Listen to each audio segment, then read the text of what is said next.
Halos lahat ay nagtatanong doon sa aming bayan, sa gitnang kanluran na aking pinagmulan. Sila'y nalilito, ba't daw ako nagkaganito? Kung ano ang dahilan, ako lang ang nakakaalam.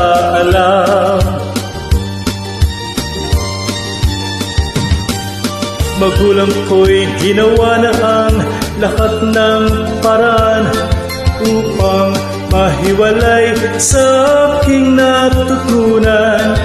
Subalit iniwan ko ang ibinigay na karangyaan.